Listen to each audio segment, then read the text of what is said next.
ठीक है sir, continue कीजिए। हम्म, हाँ, मीटिंग, अच्छा अच्छा। ठीक है सर। लाइव हो चुका है ऑलरेडी।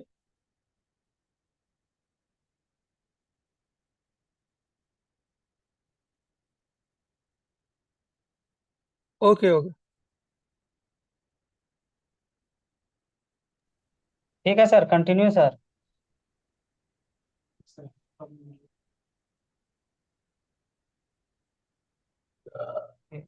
जी। तो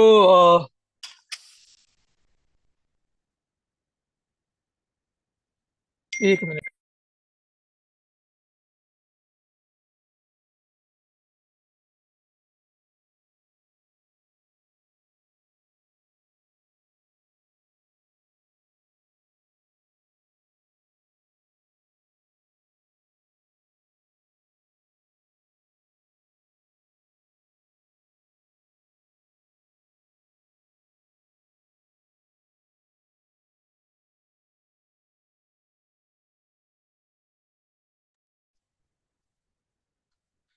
हाँ, तो यहाँ पे यही बात हो रही थी कि अब माइनिंग का रिप्लेसमेंट केवल माइनिंग ही हो सकती है। तो एक ऑप्शन ये आ रहा था कि क्यों ना जो 1 करोड़ जो हमारी इनिशियल, सॉरी, 1 करोड़ जो हमारी सप्लाई है मैक्सिमम, उसको हम लोग बढ़ा देते हैं, यानी 1 करोड़ को 10 करोड़ कर देते। तो फिर माइनिंग की जो टाइमिंग है वो बढ़ जाएगा। लेकिन ये मुमकिन नहीं था, क्योंकि हमारी जो लिमिट है वो हार्ड कोडेड कर दिया गया था। यानी जब ब्लॉकचेन जब बना था तो उसमें सारी की सारी जितनी भी राइट्स थे वो नोट्स को कम कर दिए गए थे, और ये हार्ड कोडेड ही कर दिया गया था कि हम कॉन्सेप्ट में चेंज नहीं कर पाएंगे। यानी जो हमारी जो आर्किटेक्चर है ब्लॉकचेन का, उसमें ही हम लोगों ने सप्लाई को लिमिट कर दिया था। एनी हाउ उसको बढ़ाया या घटाया नहीं जा सकता।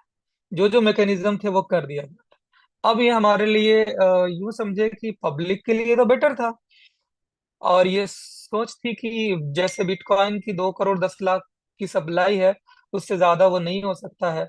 तो सेम एज इट इज ये चीज कर दिया गया था कि इससे भी ज्यादा ये नहीं हो सकता। तो ये भी हमारे लिए एक बहुत बड़ा चैलेंज था, और हम लोग नहीं कर सकते थे। तो लास्ट में ये ऑप्शन आया कि आखिर हमारी कम्युनिटी के लिए क्या बेटर हो सकता है। फिर हमारी बोर्ड की बैठक हुई। जो भी जो डेवलपर्स हैं, रिसर्चर्स हैं, जो इकोनॉमिस्ट हैं, वो सारे लोगों ने कहा कि हम एक पैरेलल ब्लैक ब्लॉकचेन बनाते हैं, और ये जितने भी ये जो आईडीज हैं उसको वहां पे रिप्लेस करेंगे। राइट। तो ये चीज हुई, तो उसके लिए नया ब्लॉकचेन बनाया गया। बट जब आईडीज की रिप्लेसमेंट की बारी आई तो वो भी पॉसिबल नहीं था। हुआ यूं कि हमारा जो ब्लॉकचेन बना हुआ है, उसकी जो डायग्राम है, जो उसकी जो आर्किटेक्चर है, उसमें ही कोड में हमारी सारी की सारी एमएलएम राइट की गई हुई है। यानी यूं समझे कि माइनिंग हर ब्लॉकचेन जो प्रूफ ऑफ स्टेक में है वो कर रही है। जो वैलिडेटर और डेलीगेटर का ऑप्शन है वहां पे भी है। जैसे आप बीएनबी है, तो बीएनबी में क्या है, आप एज ए वैलिडेटर माइनिंग करते हैं, और आप डेलीगेट भी रखते हैं, यानी आप डेलीगेटर्स भी रखते हैं। डेलीगेटर आपके यहाँ किसी वैलिडेटर के अकाउंट में बैलेंस को डाल देते हैं, और वो वैलिडेटर और डेलीगेटर के बीच एक म्यूचुअल अंडरस्टैंडिंग हो जाती है, परसेंटेज वाइज जितनी मर्जी होती है वो कर देते हैं। यानी कि अगर मैं वैलिडेटर बनता हूं तो मुझे नोड इंस्टॉल करने पड़ेंगे, मुझे सर्वर खरीदने होंगे, मैं सारा काम करूंगा, मैं ट्रांजेक्शन को वैलिडेट करूंगा तो मुझे माइनिंग आएगी, और मैं जो स्टेकिंग करूंगा उसके अकॉर्डिंगली मुझे ज्यादा माइनिंग मिलती है।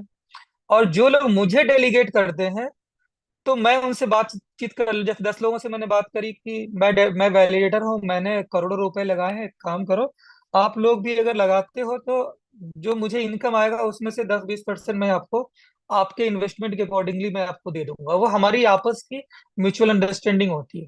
तो वहां पे भी डेलीगेशन होता है, लेकिन वो एक लेवल तक डेलीगेशन होता है। यानी कि एक लेवल डायरेक्ट, एक वैलिडेटर सिर्फ एक डेलीगेटर को भेज सकता है, डेलीगेटर फिर किसी डेलीगेटर को सेंड नहीं कर सकता, यानी कि वहां वन लेवल की मार्केटिंग होती है। उसी को ओजोन ने क्या किया, वन लेवल को 15 लेवल में कर दिया। राइट। तो अगर हम लोग स्ट्रक्चर की बात करें तो बाकी जितने भी कंपनीज मैंने देखा है वहां पे क्या होता है कि ब्लॉकचेन अलग होता है, और जो एमएलएम का जो प्लेटफॉर्म होता है वो अलग होता है। उनकी कोडिंग अलग एक सॉफ्टवेयर में करी जाती है एसक्यूएल सर्वर के ऊपर, यानी वो एक अलग सॉफ्टवेयर बनाया जाता है जिसको ब्लॉकचेन से कनेक्ट कर दिया जाता है एपीआई के थ्रू। राइट।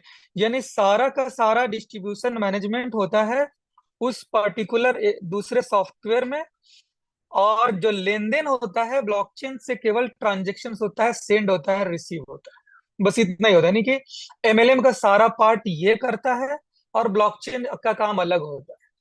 तो एमएलएम क्योंकि उनकी होती क्या है कि नॉर्मल सॉफ्टवेयर पे होते हैं जो ब्लॉकचेन पर नहीं होता है, तो वो जब मर्जी चाहे उसमें कुछ भी चेंजिंग कर लेते हैं, प्लान चेंज कर सकते हैं, पैसा डिस्ट्रीब्यूशन घटा सकते हैं, बढ़ा सकते हैं, किसी की आईडी में रिप्लेस कर सकते हैं, ब्लॉक कर सकते हैं, सारे का सारा काम वो अकेले बंदे के हाथ में होता है, वो कर सकता है। और जब भी चाहे इसमें लोगों के फंड को रीसेट कर सकते हैं, डिलीट कर सकते हैं, जीरो कर सकते हैं। तो अभी तक जितने भी कॉन्सेप्ट मैंने देखा वहां पे प्रोग्राम अलग होता है और ब्लॉकचेन अलग होता है। राइट। लेकिन हमारे यहाँ क्या है कि प्रोग्राम अलग कुछ भी नहीं है, इसी ब्लॉकचेन में ही सारा डिस्ट्रीब्यूशन प्रोग्राम। तो जब भी ज्वाइनिंग लगती है तो हर ज्वाइनिंग की भी एक हैश बनता है, क्योंकि ये सारा हैशिंग एल्गोरिदम पे है। तो हम हर एक हैश को एक दूसरे से कनेक्टेड होते हैं, सब एक एक ब्लॉक्स में होते हैं। अब इन सारी चीजों को लेकर के नए ब्लॉकचेन में उतारना पॉसिबल नहीं था। हाँ, अगर हमारा ये अलग होता, जैसे सॉफ्टवेयर अलग होता, ब्लॉकचेन अलग होता, तो क्या होता कि हम सिर्फ ब्लॉक चेंज कर देते, और हमारा टोटल का टोटल स्ट्रक्चर, सारे सारे का जो भी चीजें हैं वो तो हमारे हाथ में होता। राइट। लेकिन ये सेंट्रलाइज सिस्टम होते हैं, इसमें पब्लिक का खतरा होता है, कभी भी पब्लिक के साथ धोखा हो सकता है, क्योंकि एडमिन एक बंदा है और उसकी नीयत के ऊपर डिपेंड करता है वो क्या करे। राइट। तो यहाँ पे हैकिंग के भी चांसेस बहुत ज्यादा होते हैं। तो ये सारी चीजों की वजह से हमें एक नया और न्यू प्रोजेक्ट लाना पड़ा। तो ये अच्छी बात होती है, जो भी होता है अच्छे के लिए होता है। जो कुछ चीजें जो हमने ओजोन 1.0 में जो हम लोगों ने सीखा, जहां हमें थोड़ी बहुत कमी लगी, लोगों के सजेशंस आए, वो सारे के सारे का अच्छे से रिसर्च करके उसका सोल्यूशन हम लोग नए वाले ओजोन 2.0 में हम लोगों ने कर दिया। राइट। अह क्योंकि आप लोग बिल्कुल नए हैं तो मैं ओजोन के बारे में कुछ ऐसी चीजें बता देता हूं जिससे कि आपको समझने में जरूरत पड़ेगी। ये ज्यादा इंपॉर्टेंट होता है कि आपको टेक्नोलॉजी क्या मिल रहा है। हम बड़ी बड़ी कंपनी के प्रोफाइल बताते हैं, हम बताते हैं ये है, बड़े बड़े ऑफिसेस दिखाते हैं, कंपनी के बारे में सर्टिफिकेशन दिखाते हैं, बहुत कुछ दिखाते हैं, लेकिन हम वहाँ टेक्नोलॉजी नहीं दिखाते। एक्चुअल में वो सिर्फ मार्केटिंग होती है, बड़ी बड़ी चीजें दिखा करके इन्वेस्टमेंट लेना होता है। तो वहां पे लोग फंस जाते हैं। एक्चुअल जो हमारा जो वो है, वो हमारा टेक्नोलॉजी है, और हम लोग टेक्नोलॉजी को अगर तरीके से जानेंगे तो समझ जाएंगे। वैसे अगर हम लोग ओजोन की प्रोफाइल की बात करें माय डियर फ्रेंड्स, तो आज ओजोन में अ, जो 7 स्टार्स रैंक के जो लीडर्स हैं, अगर उनकी प्रोफाइल अगर आप देख लेंगे तो बड़ी बड़ी कंपनियां फेल हो जाएंगी। बस इतना ही आप ध्यान में रखें कि ओजोन की प्रोफाइल हमारे लीडर्स हैं। और एक्चुअल में डिसेंट्रलाइजेशन का मतलब यही होता है कि पब्लिक यहाँ पे अपनी प्रोफाइल शो करे। ठीक है। चले, इन सब चीजों पे हम लोग बाद में बात करेंगे, समझते हैं इसको। मैं स्क्रीन शेयर करके बताता हूँ कुछ।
रुका हुआ ना। हाँ सर, पीडीएफ शेयर कीजिए।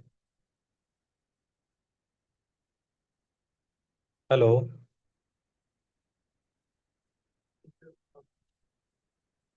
वही रुके, कॉल उल आ गया होगा। हेलो, बोलिए कमलेश जी। शिवनाथ सर, आप म्यूट म्यूट हो जाइए। शान सर को बोल रहे हैं। हाँ जी शान सर, सर। मैं हाँ कर रहा हूँ शेयर कर रहा हूँ मैं वो थोड़ा सा एक बार।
हाँ जी सर, स्क्रीन शेयर हो रही है।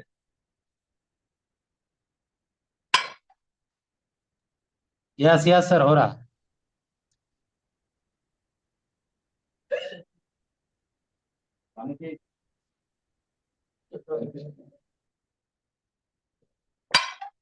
हम्म चलिए, मैं आप लोगों को कुछ चीजें बताता हूँ जो मोस्ट इम्पोर्टेंट होता है किसी भी चीज को समझने के लिए, प्रोडक्ट के बारे में जानने के लिए।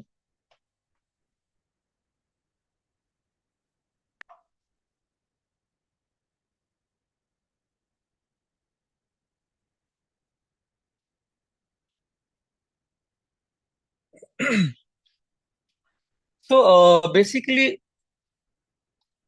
अभी तक जो हम लोग ओजोन में सीखे हैं वो यही सीखे हैं कि डिसेंट्रलाइजेशंस के बारे में।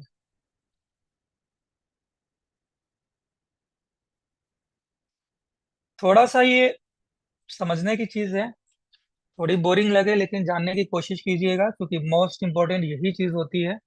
प्लान प्रेजेंटेशन तो हर कोई समझता है और इनकम तो हर कंपनी दिखाती है, लेकिन मेन होता है सेफ्टी और सिक्योरिटी। जैसे हम लोग क्रिप्टो के बारे में बिल्कुल अननोन थे, क्रिप्टो को नहीं जानते थे, तो हमें क्रिप्टो में बड़ी जिज्ञासा हुई जब उसके बारे में समझे। लेकिन क्या क्या होता था मालूम नहीं था। फिर ट्रेडिंग के बारे में बहुत जिज्ञासा हुई, ट्रेडर बने। ट्रेडिंग में बहुत सारी चीजें धीरे धीरे समझ में आने लगी। टेक्निकल एनालिसिस क्या होता है, फंडामेंटल एनालिसिस क्या होता है, क्या आरएसआई होता है, क्या उसके अप एंड डाउन रेजिस्टेंस क्या होता है, सपोर्ट क्या होता है, ये सारी चीजें हम लोग समझे। राइट। फिर माइनिंग का कॉन्सेप्ट आया, तो माइनिंग के बारे में हमें समझ में आए ये होता है। टोकन को जाने, स्मार्ट कॉन्ट्रैक्ट को जाने। हम लोग थोड़ा स्मार्ट कॉन्ट्रैक्ट को समझते हैं। एक्चुअल में ये मोस्ट इंपॉर्टेंट चीज होता है स्मार्ट कॉन्ट्रैक्ट को समझना कि है क्या चीज।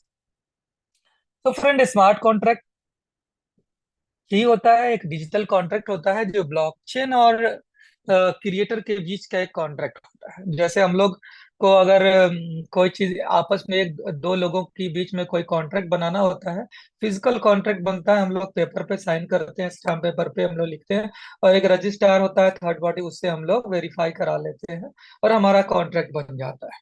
Right.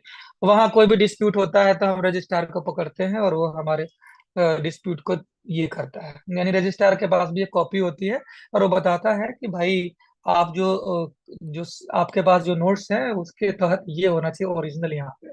Same as it is blockchain पर जब हम कोई कॉन्ट्रैक्ट बनाते हैं तो ब्लॉकचेन के सारे नोट्स में वो कॉन्ट्रैक्ट की कॉपी चली जाती है, और जिस कल के डेट में अगर हम कुछ भी उसमें छेड़छाड़ करते हैं तो वो एक्सेप्टेड नहीं होता है, वो ब्लॉकचेन उसको रिजेक्ट कर देता है। ठीक है, तो वो स्मार्ट कॉन्ट्रैक्ट होता है, और इसी स्मार्ट के कॉन्ट्रैक्ट के थ्रू हम लोग वेब 3 का प्रोजेक्ट बनाते हैं, चाहे वो डीफाई हो, चाहे गेमिंग हो, या कोई भी और अदर प्रोजेक्ट होता है, हम लोग वेब 3 के ऊपर बनाते हैं स्मार्ट कॉन्ट्रैक्ट। इसमें टोकन बनता है, और कोई डिस्ट्रीब्यूशन प्लेटफॉर्म बन सकता है, कुछ भी हो सकता है। अब जैसे हम लोग मान कर चलते हैं कि हमें टोकन बनाना है, स्मार्ट कॉन्ट्रैक्ट बनाना है। किस चीज के लिए? हमें कोई टोकन के लिए स्मार्ट कॉन्ट्रैक्ट बनाना है। ठीक है, तो ये बनेगा कैसे? एक चीज और जानना है माय डियर फ्रेंड्स, कि कंपनीज हमारे पास आती हैं, बोलती है कि ये स्मार्ट कॉन्ट्रैक्ट है, ये डिसेंट्रलाइज है, आप लोग पैसा इन्वेस्ट करो और आप लोग सेफ हो। ये नॉर्मल चीज नहीं है, बहुत विशेष चीज है, इसमें आपके साथ धोखा नहीं होगा। और ये स्मार्ट कॉन्ट्रैक्ट बना करके बोलती है, और करोड़ों करोड़ों फंड अपने स्मार्ट कॉन्ट्रैक्ट पे वो डाल लेती है। बहुत सारी कंपनियां आई और इस तरह का काम करी। तो हमें स्मार्ट कॉन्ट्रैक्ट बता तो दिया था कि स्मार्ट कॉन्ट्रैक्ट है, डिसेंट्रलाइज है, फंड यहाँ पे, लेकिन हमें एक चीज नहीं बताया था कि स्मार्ट कॉन्ट्रैक्ट का कोई ओनर भी होता है, कोई क्रिएटर भी होता है। यानी क्रिएटर बोले या ओनर बोले, ये क्रिएटर होता है जो क्रिएट करता है। ठीक है, और इसी के पास ओनरशिप राइट होती है। और ये क्या होता है? ये होता है आपका, ये यूं समझ ले कि प्राइवेट की जो होती है, या फ्रेज जिसे हम लोग बोलते हैं, ये दोनों प्राइवेट की 40 डिजिट्स का होता है, और फ्रेज 12 वर्ड के होते हैं। ये आप लोगों को पता होगा, बेसिक चीज है। तो यही जिस प्राइवेट के थ्रू, जिस फ्रेज के थ्रू स्मार्ट कॉन्ट्रैक्ट को क्रिएट किया जाता है, ओनरशिप राइट इसी की होती है। यानी जिसके पास ओनरशिप राइट होगी वही स्मार्ट कॉन्ट्रैक्ट का मालिक होगा। तो हमें ये चीज के बारे में पता पहले नहीं चला। क्यों नहीं चला? क्योंकि हम लोगों को बताया ही नहीं जाता था, हमें सिर्फ इस पार्ट के बताए बारे में बताया जाता था। गूगल खोल करके दिखा दिया जाता था, स्मार्ट कॉन्ट्रैक्ट है, डिसेंट्रलाइज है, ये है वो है, दो चार उसकी बातें, अच्छी बातें गूगल से निकाल करके बता दी जाती है और हम लोग मान लेते थे। लेकिन इसका कोई ओनर होता है, इसके बारे में हमें बताया ही नहीं जाता कि ओनर के पास राइट होता है इसमें जो भी चीजें करनी है। ओनर के पास इसमें से फंड निकालनी है, ओनर को राइट होता है, ये हमें बताया ही नहीं जाता। राइट, ये छिपा लिया जाता है। अब हम लोग ये जानते हैं, बहुत थोड़े समय में बताना चाहता हूँ कि ये स्मार्ट कॉन्ट्रैक्ट बनता कैसे है। तो स्मार्ट कॉन्ट्रैक्ट बनाने के लिए, या ये टोकन बनाना बहुत ही इजी है आज के डेट में। बहुत सारे वीडियोस भी आपको गूगल पे मिल जाएंगे, बहुत सारे आर्टिकल्स मिल जाएंगे। ठीक है, तो आपको करना क्या होता है? सबसे पहले आपको करना होता है, एक मेटा मास्क लेना होता है। मेटा मास्क या कोई भी वॉलेट आपको ले लेना होता है, कोई भी, या आप टोकन पॉकेट ले ले, डिसेंट्रलाइज कोई भी वॉलेट जो ब्लॉकचेन को सपोर्ट करता है वो आप ले लेते हैं। ठीक है, इसमें आपकी प्राइवेट की होती है। मेटामास्क लेने के बाद में क्या करना होता है? यहाँ पे हमें उस ब्लॉकचेन से जुड़ना है। किसी भी ब्लॉकचेन से अगर जुड़ना है तो उसकी चेन आईडी चाहिए और इसकी आरपीसी चाहिए। ये दो चीजें चाहिए होंगी, वो भी आपको मिल जाता है, वो ब्लॉकचेन प्रोवाइड कर देती है। तो चेन आईडी, आरपीसी, जैसे आपने बीएनबी या मेटा, ये ट्रोन जो भी हो, पॉलीगॉन, ये सबकी चेन आईडी आरपीसी आपने लिया और उसके साथ आप जुड़ गए। अब जुड़ने के बाद में ये आपसे मांगता है, थोड़ी गैस फी मांगता है। यानी कि उसी ब्लॉकचेन की नेटिव टोकन चाहिए होता है, नेटिव करेंसी, यानी जिसपे वो एक ड्राइवर का काम करता है ना। यानी ये जो गैस होता है वो ड्राइवर का काम करता है। ये उनकी ब्लॉकचेन की नेटिव टोकन, इसे हम लोग बेसिकली कॉइन भी बोलते हैं। ठीक है, तो ये उसकी ब्लॉकचेन की नेटिव टोकन चाहिए होता है, जिसके थ्रू गैस फी कटेगा और आपका ये बनेगा। अब इस बनेगा कैसे? तो हर एक ब्लॉकचेन प्रोवाइड करती है, जैसे ईवीएम बेस्ड जितनी भी ब्लॉकचेन है, जो इथेरियम वर्चुअल मशीन का जो प्रोजेक्ट है, इसके थ्रू जितने भी चीजें बनती हैं, उसको हम लोग रिमिक्स एक एप्लीकेशन है रिमिक्स, ये भी एक एप्लीकेशन है, वेब 3 एप्लीकेशन है रिमिक्स। इसी को क्या करते हैं डेवलपर्स लेते हैं और इसके अंदर हम लोग कॉन्ट्रैक्ट लिखते हैं एक्चुअल में। अब कॉन्ट्रैक्ट राइट करना है, कॉन्ट्रैक्ट राइट करना है, एक सेकंड।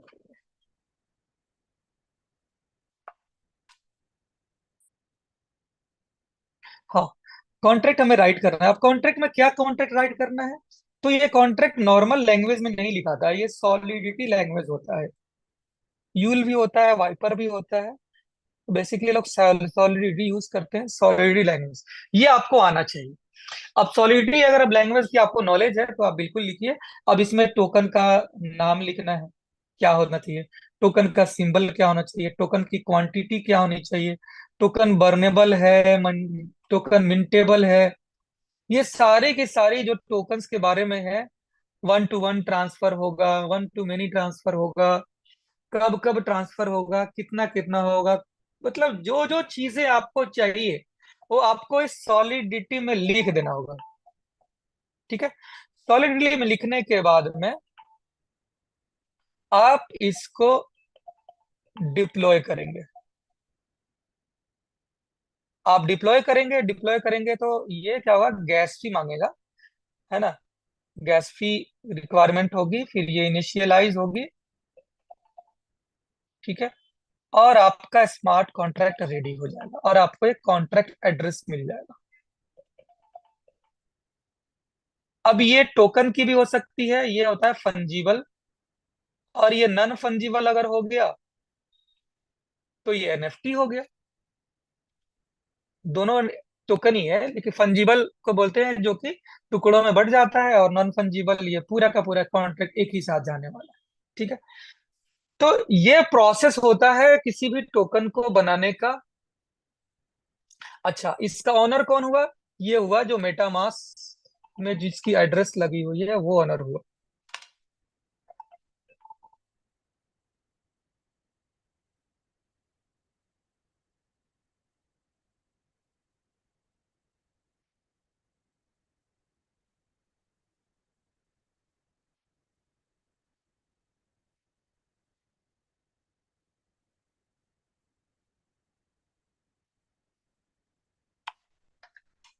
ठीक है, तो ये हमारा स्मार्ट कॉन्ट्रैक्ट बनाने का प्रोसेस है। अब एक चीज यहां पे जानना था कि स्मार्ट कॉन्ट्रैक्ट अगर जिसका है वही मालिक है, अगर कंपनी का स्मार्ट कॉन्ट्रैक्ट एक अकेला सिंगल है और पब्लिक उसमें आकर अपना फंड डाल रही है, तो पब्लिक उसका ओनर नहीं है, बल्कि पब्लिक उसका यूजर है। समझ रहे हैं? तो आज तक जितने भी काम हम लोग कर रहे थे एज ए यूजर कर रहे थे, राइट किसी और के हाथों में था, वो मुझे नचा रहा था। यही वजह होता था कि बहुत सारी कंपनियां ने ट्रोन को प्रोजेक्ट लेकर के आई, करोड़ों ट्रोन डलवाई कि डेली आपको ट्रोन मिलेगा, और वो एक दिन गायब हो गया, सारा का सारा फंड मारा गया।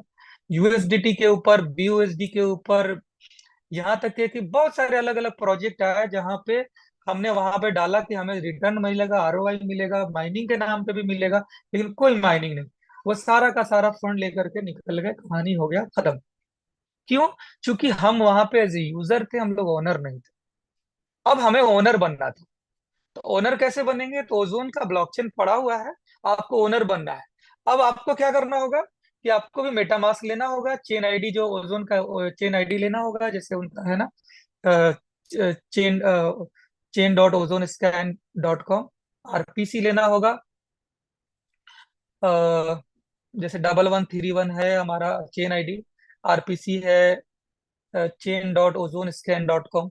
तो ये दोनों चीज आपको चाहिए होगा, हर ब्लॉकचेन का होता है। मेटामास्क लेना है, चेन आईडी लेना है, और यहाँ पे गैस फी लेना है, थोड़ा सा ओजोन चाहिए होता है, और यहाँ पे रिमिक्स है। हमारी कंपनी ने इसी रिमिक्स के जगह पे अपना वेब 3 एप्लीकेशन दिया जिसका नाम है Meta ozone. Actually Meta ozone remix का रिप्लेसमेंट है, यानी कि जैसे रिमिक्स काम कर दिया उसी तरह से मेटा ओजोन बना दिया गया। अब मेटा ओजोन का काम क्या है कि वो आपके लिए कॉन्ट्रैक्ट लिखेगा। तो बस अब ये सॉलिडिटी लैंग्वेज चाहिए आपको, तो सॉलिडिटी तो आपको आती नहीं,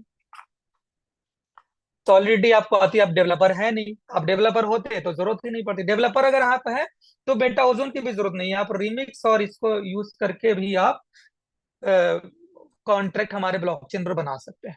लेकिन रिमिक्स न चलाने आता है हमें, न सॉलिडिटी चलाने आता है, तो हम क्या करेंगे, कंपनी ने इन्हीं दोनों प्रोजेक्ट को एक साथ में इनबिल्ट कर दिया और यूजर फ्रेंडली एआई की मदद से मेटा ओजोन एप्लीकेशन बना दिया कि भाई ये दोनों चीज का एक ही चीज है। अब इजी हो गया, अब आपको क्या करना है, आना है, मेटामास्क खोलना है, चेन आईडी ऐड कर देनी है, गैस फी डालना है और metaozone.io वेबसाइट खोलनी है और वहां पे ही डिप्लॉय करना है और इनिशियलाइज करना है। स्मार्ट कॉन्ट्रैक्ट बन के रेडी हो गया। और इस स्मार्ट कॉन्ट्रैक्ट का ओनर कौन है? आप है, क्योंकि कॉन्ट्रैक्ट क्रिएट आपने किया है, ओनरशिप भी आपकी है। तो ये चीज एक्चुअल में ओजोन ने दिया पब्लिक को कि हर एक इंसान यहाँ पे मालिक होगा, ना कि यूजर होगा। और यही हमारी यूनिक सेलिंग पॉइंट बनी, जिसे हम लोग यूएसपी बोलते हैं। और यही वजह है कि आज दुनिया भर में लोग हमारे इस सिस्टम के साथ जुड़े, उनको एक बिलीव हुआ, विश्वास हुआ, और हम लोग उस विश्वास के साथ आगे बढ़ते चले गए और आज भी लोग आगे आगे आ रहे हैं। ठीक है, यानी जिन लोगों ने भी इतना बात जो मैंने बताया है, जो इस पार्ट को जिन लोगों ने समझ लिया, यही नहीं और भी बहुत सारी चीजें हैं, वो एक मीटिंग में नहीं हो सकती है। इस चीज को समझ लिया, कस्टोडियल क्या है, नॉन कस्टोडियल क्या है, ये चीजें लोगों ने समझ लिया, वो हमारे साथ हमेशा हमेशा के लिए जुड़ गए। ठीक है, और जिन लोगों को टेक्निकल नहीं बताया गया उनको तो यही लगता होगा कि ओजोन भी वैसा ही है जैसा कि अदर कंपनी है, लेकिन बिल्कुल नहीं। सामने से जो चीज दिखती है वो हर एक जैसा नहीं हो सकता, समझ गए? पॉलिश भी होती है, बहुत सारी चीज एक्चुअल भी होता है, तो वो चीज आपको समझना है और ये चीजें सभी समझ में आएंगी जब इन सब चीजों को हम लोग समझेंगे। तो ये हमारी मेन ये रहा माय डियर फ्रेंड्स कि हम लोग स्मार्ट कॉन्ट्रैक्ट दिए हर बंदे को। दूसरी चीज थी कि बाकी कंपनियों में क्या होता है कि कॉइन वहां पे प्री माइंड होते हैं, प्री माइंड होते हैं, पहले से ही 1 करोड़ या 100 करोड़ कॉइन बनाकर रख लिए जाते हैं। हमारे यहाँ प्री माइंड कॉइन नहीं होते। वहां पे क्या होता है, बोलते जरूर है लोग कि माइनिंग होती है हमारे यहाँ, लेकिन हम उनके ब्लॉकचेन पर जाके देखेंगे तो ये माइनिंग नहीं बल्कि ट्रांसफर मारी जाती है। जो ये कॉइन बड़े हुए हैं वो भले ही बोलेंगे कि ये है वो है फलाना है ठिकाना है, ठीक है, लेकिन एक्चुअल में वहां माइनिंग का प्रोसेस ही नहीं है। माइनिंग का प्रोसेस का मतलब क्या होता है कि सिर्फ कोडिंग रहती है ब्लॉकचेन के पास, कोडिंग होती है, किसी कस्टमर, किसी यूजर, किसी कॉन्ट्रैक्ट के ऊपर में कॉइन पड़ा हुआ नहीं रहता। ठीक है, वरना अगर किसी यूजर के पास कॉइन पड़ा हुआ है, किसी यूजर एड्रेस में या किसी कॉन्ट्रैक्ट एड्रेस में कॉइन पड़ा हुआ है, तो उसके जो ओनर है, उसके जो भी ओनरशिप रखी हुई है, वो कभी भी किसी को ट्रांसफर कर सकता है, वो खुद भी ले सकता है सारा का सारा कॉइन और मार्केट डंप कर सकता है। तो बाकी जगहों पे प्री प्री मिंटेड कॉइन थे और हमारे यहाँ प्री मिंटेड कॉइन नहीं थे। बाकी जगह क्या होता है, वो कैसे गेम करते हैं वो भी समझ लेते हैं। कि मान लीजिए कि 1 करोड़ कॉइन बना लिया, है ना, पहले दिन, इसमें से 10% कॉइन पहले मार्केट में दे दिया। और मान लीजिए कॉइन का रेट इन्होंने अगर $10 अगर रखा, या $1 ही रखा मान लीजिए, तो 10% का मतलब कि $10 लाख कंपनी के पास आ गए। ठीक है, अब ये कहते हैं कि भाई $10 लाख, ये नहीं, ये बोलते हैं कि 10% जो आप लोगों के पास कॉइन है, जो 10 लाख कॉइन आप लोगों के पास है, इसका रेट बढ़ेगा और आपको प्रॉफिट होगी। फिर वो बोलते हैं कि देखो रेट बढ़ेगा तब प्रॉफिट होगी, कब तक होगी ना होगी, मैं आपको एक प्रोजेक्ट दे रहा हूं, इसका नाम है एक्स। ये प्रोजेक्ट क्या है, ये एक माइनिंग प्लेटफॉर्म है। ठीक है, वो एक अलग एप्लीकेशन बना देते हैं, एमएलएम का कॉन्सेप्ट बना देते हैं या कुछ भी बना देते हैं, बोलते हैं ये एक माइनिंग प्लेटफॉर्म है या एक पूल है या एक ये रोबोटिक ये है, कुछ भी बता दी जाती है। ठीक है, और ये करके क्या करते हैं कि पब्लिक को बोलते हैं कि यहाँ पे आप अपने कॉइन को इन्वेस्ट करेंगे और डेली का 1%, 2% जो भी हो आपको रिटर्न मिलेगा। अब पब्लिक क्या करती है, कहती है कि यार मेरे पास अगर कॉइन पड़ा हुआ है, सही बात है, जब रेट बढ़ेगा तब बढ़ेगा, और यहाँ पे तो बंदा हमें 1% डेली का मिल रहा है, चलो यहाँ से मूव करते हैं। तो ये सारा का सारा जो 10 लाख कॉइन तक यहाँ आ जाएगा। ये कंपनी का एक, ये जो ये स्मार्ट कॉन्ट्रैक्ट भी हो सकता है, नॉर्मल कॉन्ट्रैक्ट भी हो सकता है, ठीक है। यहाँ पे सारा का सारा फंड आकर के जमा होने लगता है। अब यहाँ पे सारा का सारा 10 लाख क्या आ गया, यानी कि 10% जो यहाँ था, 10% यहाँ पे आ गया। अब पब्लिक कंपनी के पास पहले से 90% है ही। अब क्या हुआ कि 100% का मालिक फिर से कंपनी है, पब्लिक के पास तब है ही नहीं। मार्केट से सारा कॉइन कहाँ चला गया, यहाँ चला गया। अब मार्केट में कौन सा कॉइन आ रहा है, जो डेली का जो 1% यहाँ से निकल रहा है, यही मार्केट में जा रहा है, ठीक है। अब यही कॉइन डेली मार्केट में जा रहा है, तो क्या होगा कि कॉइन की डिमांड बढ़ेगी, कॉइन की डिमांड बढ़ेगी तो रेट भी बढ़ेगा। अब ये रेट भी बढ़ते चले जाते हैं। और उसके बाद क्या होगा, ये कंपनियां क्या करती हैं, इस रेट को बढ़ाने के लिए भी मैनिपुलेशन करती हैं। यहाँ पे चूंकि सारा का सारा कॉइन इनके पास आ गया, 10 लाख इनके पास लिक्विडिटी भी आ गई। अब ये क्या करते हैं, इस लिक्विडिटी से इस कॉइन के रेट को ले जाते हैं 10 गुना, 20 गुना, 100 गुना ले जा करके रख देते हैं थोड़े से में ही, तुरंत 200, 400 कॉइन खरीदेंगे। यानी कि उसने देखा कि सारा का सारा कॉइन यहाँ आ गया, पब्लिक के पास कॉइन है नहीं। अब इसी कॉइन को ये क्या करते हैं, $1 में पहले बेच रहे थे, अब ये $100 ले जा करके यहाँ बेचेंगे, यानी $100 का प्राइस में उन्होंने लिस्ट कर दिया। अब पब्लिक को लगता है कि यार कॉइन का रेट बहुत बढ़ रहा है, $100 हो गया, अब $1000 जाएगा। ये लोग और जा करके बाई करते हैं, यहाँ पे स्टेक करते हैं, बाई करते हैं, स्टेक करते हैं। जब कंपनी को लगता है कि भैया अब तो बहुत ज्यादा हो गया, अब हमें कॉइन बेचना चाहिए, ये जो 90% है, ये 10% है इसी के पास है, फिर ये मार्केट में ले जाते हैं और यहाँ से हजारों गुना प्रॉफिट करके निकल जाते हैं। पहले इन्होंने $1 में बेचा, अब वो $1000 में बेच के सारा का सारा मार्केट डंप कर देते हैं और यहीं पे हमारा लॉस हो जाता है। ये क्यों हुआ, ये क्योंकि पहले दिन ही इनके पास में करोड़ों कॉइन थे और पब्लिक का भी कॉइन इन्हीं के हैंड में था। ये सबसे बड़ा जो कहते हैं ना वेल्स, तो कंपनी खुद में बहुत बड़ी वेल्स है।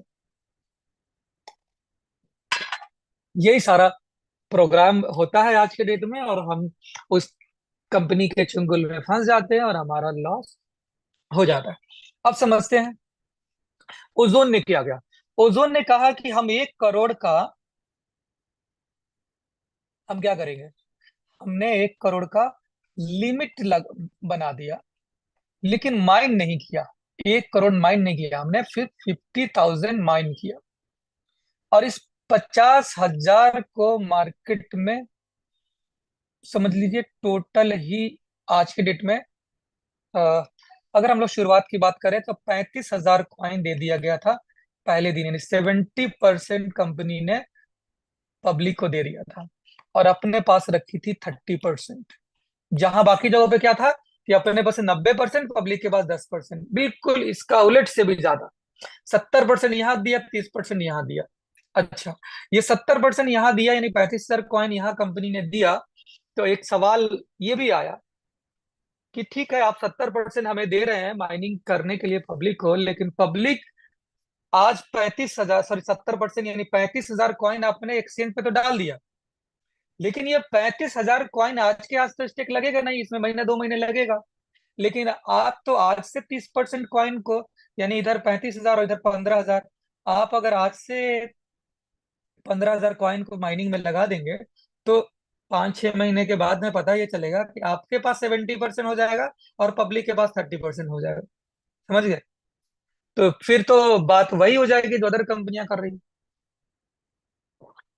तो कंपनी ने कहा कि कोई बात नहीं, हम ये 15,000 कॉइन को तभी स्टेक में लगाएंगे जब पब्लिक के पास 70% कॉइन, यानी 35,000 कॉइन स्टेक लग जाएगा।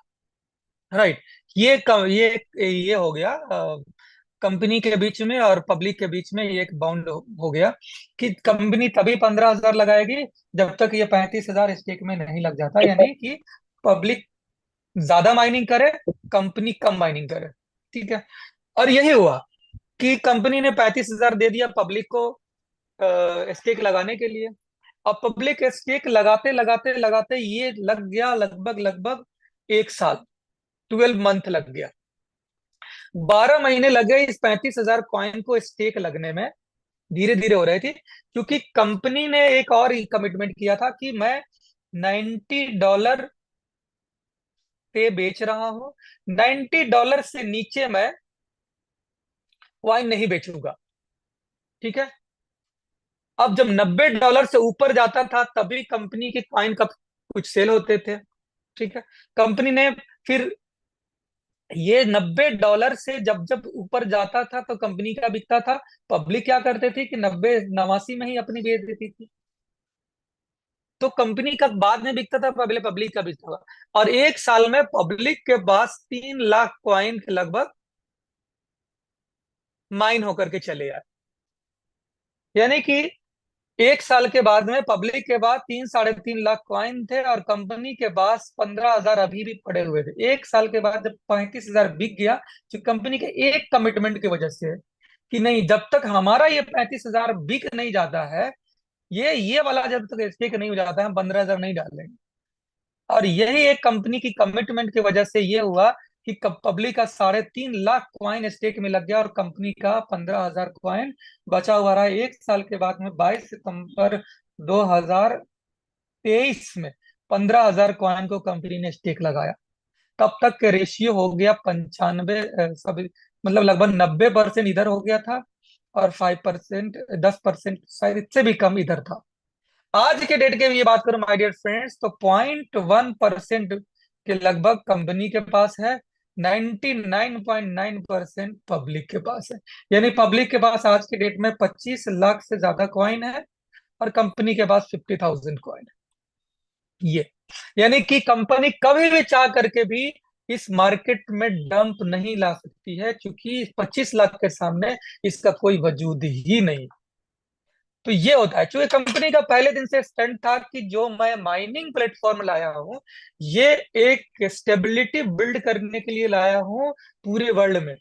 एक उस परिस्थिति में ये कंपनी लॉन्च हुई थी 2022 में, जब सारे कंपनीज के बुरे हाल थे। जितनी भी बिटकॉइन हो, इथेरियम हो, ट्रोन हो, पॉलीगॉन हो, 2 साल से लगातार मरे जा रहे थे। किसी को बिलीव ही नहीं हो रहा था, डर लग रहा था कि मैं डालूं कि नहीं बिटकॉइन में, आज डालूं कल कहीं क्या हो जाए।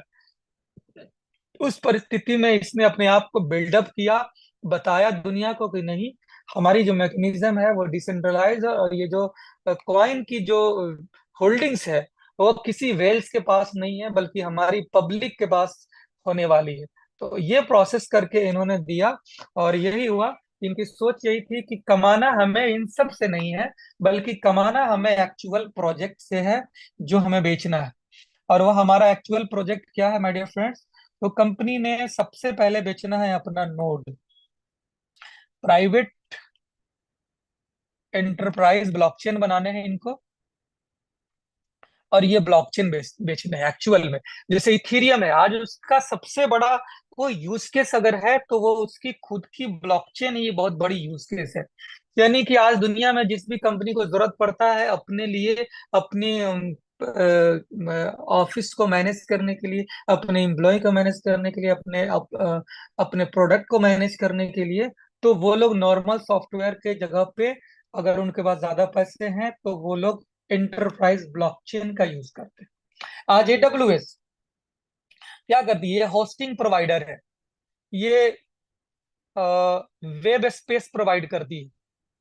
ठीक है। सिक्योरिटी के साथ में ये अपनी वेब होस्टिंग प्रोवाइड करती है, सर्वर प्रोवाइड करती है, वर्चुअल सर्वर प्रोवाइड करती है, क्लाउड सर्वर प्रोवाइड करती है। साथ ही साथ AWS अब ब्लॉकचेन भी प्रोवाइड करती है।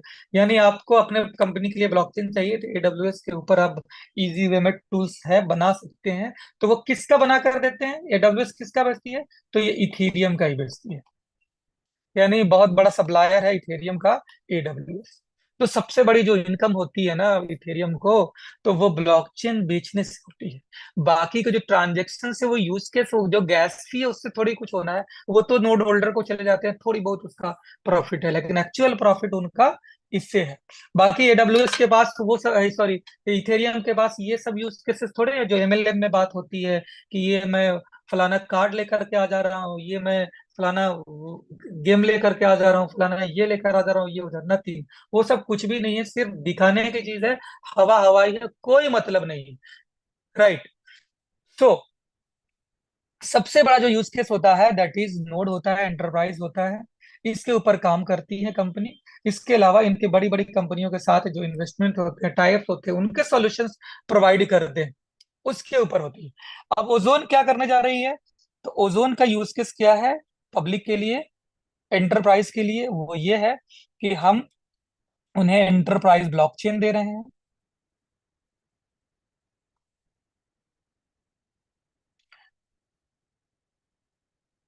हम वेब 3 एप्लीकेशंस प्रोवाइड कर रहे हैं,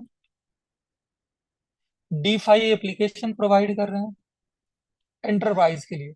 अभी जो हमारी कंपनी जो एक बहुत अच्छी प्रोजेक्ट जो हमारा लगभग रेडी है, जो देने जा रहे हैं, वो है बिलिंग सॉफ्टवेयर। अभी तक जितने भी आप ईआरपी यूज कर रहे होंगे वो क्लाउड बेस्ड होंगे, ठीक है।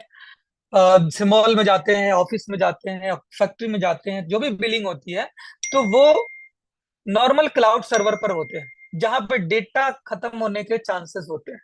क्योंकि क्लाउड क्या होता है, क्लाउड में क्या होता है कि एक, जैसे ये मोबाइल हो गया आपका, ये क्लाउड से जुड़ा होता है। आप फोटो खींचते हैं, जब फोटो खींच लेते हैं तो थोड़ी देर के बाद में ये क्लाउड में जाकर के सिंक हो जाता है, जैसे गूगल फोटो में चला जाता है।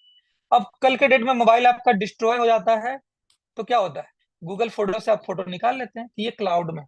लेकिन आपने अभी फोटो खींचा और क्लाउड में नहीं गया, इसी बीच में डिस्टरबेंस हो गई, ब्लॉकेज हो गया, मोबाइल खो गया, टूट गया, नेट चला गया, कुछ भी हो गया, ठीक है, तो क्या होगा कि आपका डेटा हमेशा के लिए डिस्ट्रॉय होगा। तो हमारे लिए ज्यादा फर्क नहीं पड़ता, लेकिन जिस कंपनियों का ट्रांजेक्शन होते हैं पर सेकेंड, अगर उनका क्लाउड में जाने से पहले कोई ब्रेकअप हो गया, कुछ भी हो गया, तो सबसे बड़ा क्या प्रॉब्लम होगा कि वो उनका डेटा जाएगा, क्योंकि सेकंड में हजारों ट्रांजेक्शन होते हैं। इसीलिए लोग अब क्लाउड के जगह पे ब्लॉकचेन ढूंढते हैं। अब ब्लॉकचेन में क्या होता है कि बहुत सारे नोड होते हैं, ये बहुत सारे कंप्यूटर होते हैं, यानी कि बहुत सारे सर्वर्स होते हैं, बहुत सारे सर्वर होते हैं, एक दूसरे से कनेक्टेड होते हैं, ठीक है। अब कोई ट्रांजेक्शन अगर करना है तो सबसे पहले वो ट्रांजेक्शन स्टोर होता है हर ब्लॉक, हर हर सर्वर में, ठीक है। और इसमें से मेजोरिटी, जैसे 1 2 3 4 5 है, अब इसमें से चार चार ने अगर उस ट्रांजेक्शन को वेरीफाई कर दिया, ठीक है, तो वो ट्रांजेक्शन सक्सेसफुल माना जाता है, ठीक है। और ये रिकॉर्ड इन चारों के साथ साथ इन सभी पे रिकॉर्ड हो जाता है। अगर इसमें से कोई सर्वर डिस्ट्रॉय हो गया, कुछ भी हो गया, फर्क नहीं होगा, एक भी अगर जिंदा है तो आपका डेटा जिंदा है, ठीक है। और फिर जैसे जो जो इसमें से एक्टिव होगा, फिर इसकी कॉपी इसमें फिर से चली जाएगी, क्योंकि अगर इसमें कोई नया नोड जोड़ते हैं तो सारे जितने इसमें है पड़े हुए हैं, इसमें का सारा डेटा कॉपी इसमें होगा, फिर ये नोड वैलिडेटर बनेगा, फिर ये वेरीफाई करेगा। तो इस तरह से काम होता है। इसलिए आज के डेट में हर कंपनी, हर बैंकिंग सिस्टम में क्या चाह रही है कि हम अब ब्लॉकचेन बेस्ड सॉफ्टवेयर बनाए, वेब 3 सॉफ्टवेयर बनाए, ताकि डेटा हमेशा सुरक्षित रहे, सिक्योर भी रहे, हैकिंग भी नहीं हो। बहुत ऐसी कारण है। अब ये ट्रेनिंग मीटिंग तो है नहीं, लेकिन चूंकि आप लोगों को मीटिंग में जाना है तो ये चीजें जानना जरूरी है, राइट। तो हमारी जो एक्चुअल जो वो आ रही है, यूज केसेस आ रहे हैं कंपनी का, वो बिलिंग से रिलेटेड आ रही है। इसके अलावा हमारा मेटा गेम है, जिसमें 21 गेम्स हैं, जिसमें गेम खेल करके भी लोग इनकम करेंगे। यानी आप जो खेलेंगे, जीतेंगे, हारेंगे, आपका होगा। आपकी डाउनलाइन जीतेगी, हारेगी, उसका भी प्रॉफिट आपको मिलेगा। यानी कि होता क्या है कि अगर सिंगल रमी अगर खेलते हैं आप, तो आप जीतते हैं या हारते हैं, आपका लॉस हो जाता है। लेकिन अगर ओजोन में अगर रमी खेल रहे हैं तो आप खेलेंगे, 100 रुपए लगाएंगे, हो सकता है आप हार जाएं, लेकिन आपके नीचे 100 लोग हैं और उन लोगों में से लोग खेल रहे हैं, 50 लोग हार रहे हैं, 50 लोग जीत रहे हैं। तो 50 लोग हार रहे हैं ना, या 50 लोग जीत रहे हैं, तो वो अपने लेवल पे जीत रहे हैं, हार रहे हैं। लेकिन चूंकि वो आपके नीचे है, तो जो भी अगर जीतेगा, 50 लोग अगर जीतेगा, तो उसका परसेंटेज आपको मिल जाएगा। तो इस तरह से आपका अपना लॉस आपके डाउनलाइन के प्रॉफिट से इनकम हो जाता है। तो आपके पास जो भी आएगा वो गेम खेलेगा तो प्रॉफिटेबल होगा। समझ गए? लोगों को ये लगेगा चलो मैं खुद हार जाऊंगा तो क्या होगा, डाउनलाइन से रिकवर हो जाएगा।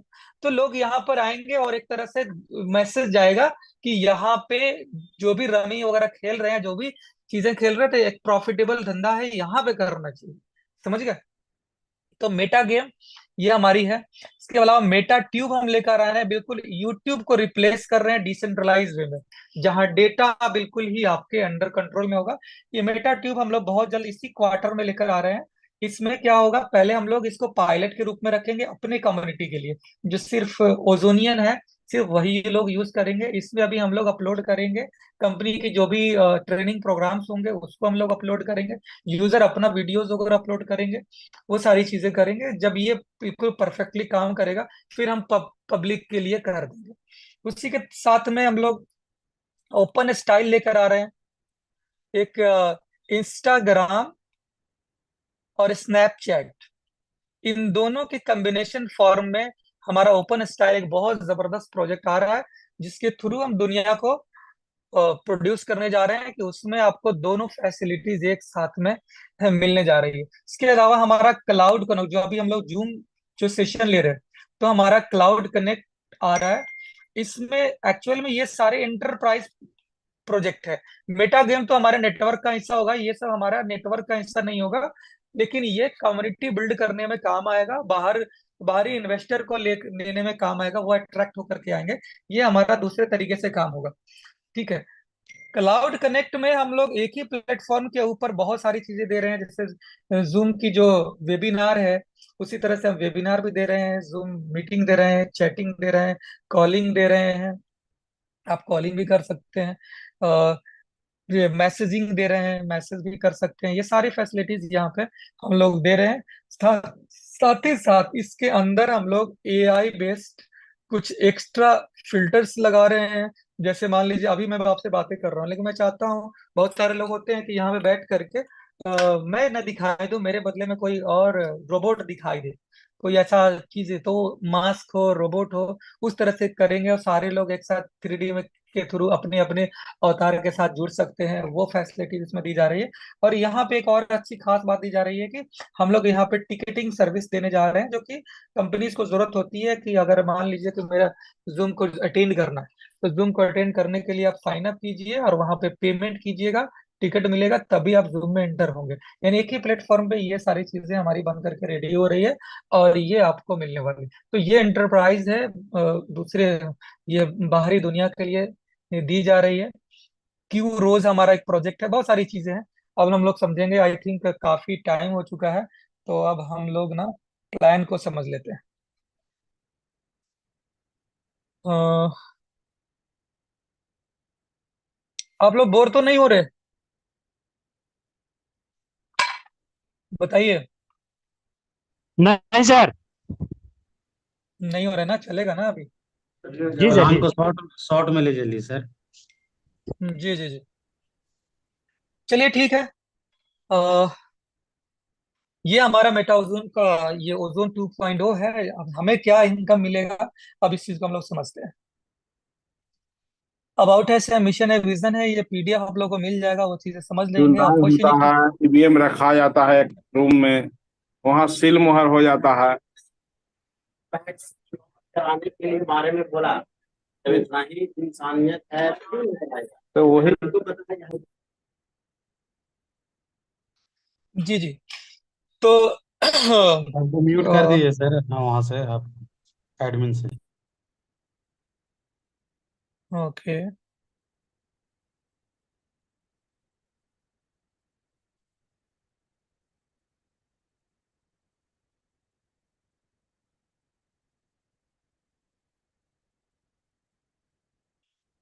चले, तो एक्चुअल में जो अपॉर्चुनिटीज इन्होंने दिया है ब्लॉकचेन की, जैसे कि मैंने दिखाया, अपॉर्चुनिटी की बात करी जाए तो फॉर डेवलपर्स के लिए हमारे जो ब्लॉकचेन है उसने क्या अपॉर्चुनिटी दिया है, इसको भी हम लोग समझते हैं कि डीएप्स डेवलपमेंट है, कम डीएप्स के डेवलपमेंट में एडवांस टूल एंड रिसोर्सेज मिलेंगे, इनोवेटिव एंड एक्सपेरिमेंटेशन चीज हम डीएप्स में देने जा रहे हैं लोगों को। यानी हमारे जो अभी जो ब्लॉकचेन जो बनी है वो सिर्फ ओजोन की, मेटा ओजोन के लिए नहीं बना है, बल्कि आप हमारे ब्लॉकचेन के ऊपर सारे डेवलपर जितने हैं सबको वेलकम किया जा रहा है कि आप आए और हमारे ब्लॉकचेन का बेनिफिट लें, कम्युनिटी कंट्रीब्यूशंस का बेनिफिट लें।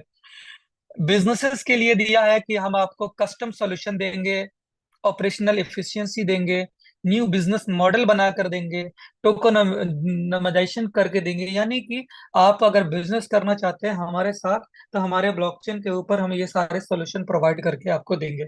इन्वेस्टर्स के लिए क्या दिया है, स्टेकिंग रिवॉर्ड्स दिया है, earning passive income, early adoption, यानी कि आप कम प्राइस जब अभी हमारा है तो आप बाई करते हैं, फ्यूचर में उसका अलग बेनिफिट मिलेगा, ये चीज यानी ट्रेडिंग का प्रॉफिट मिलेगा।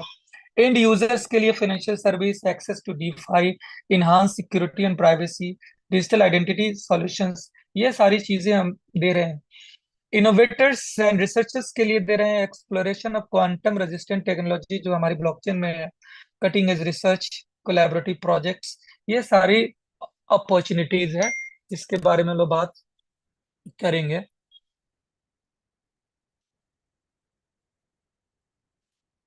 राइट, तो आज हम लोग बात करेंगे इसके बारे में। हम लोग चूंकि यहाँ पे एज ए इन्वेस्टर्स हैं, staking rewards, earning passive incomes, इसी के अंडर में हमारा आता है मेटा ओजोन का, उसको हम लोग समझते हैं कैसे है।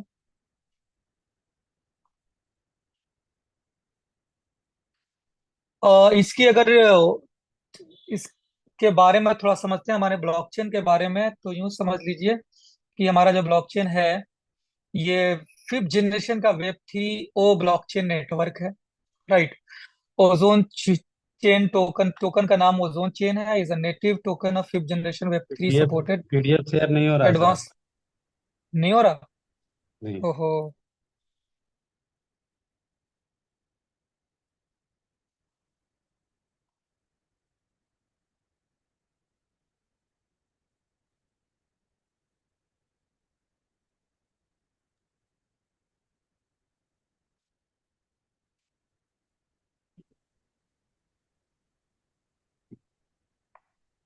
अह, ये चीज आपको चलिए। मैं बता रहा था अभी। चलिए।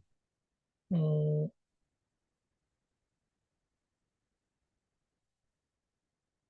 ये चीज आपको मैं अभी बता रहा था कि हमारी जो ब्लॉकचेन है वो डेवलपर्स के लिए सॉल्यूशन लेकर आई है, बिजनेस के लिए सॉल्यूशन लेकर आई है, इन्वेस्टर्स के लिए सॉल्यूशन लेकर आई है, एंड यूजर्स के लिए सॉल्यूशन लेकर आई है, इनोवेटर एंड रिसर्चर्स, यानी हर एक तरह की कम्युनिटी के लोगों को लिए ये एक सॉल्यूशन लेकर आई है कि आप हमारे ब्लॉकचेन के ऊपर आए, ओजोन का जो ब्लॉकचेन है इसके ऊपर ये सारी प्रोजेक्ट आप बनाएं, रिसर्च करें, आगे बढ़े, हमसे जो हेल्प चाहिए वो हमने आपको दे दिया है।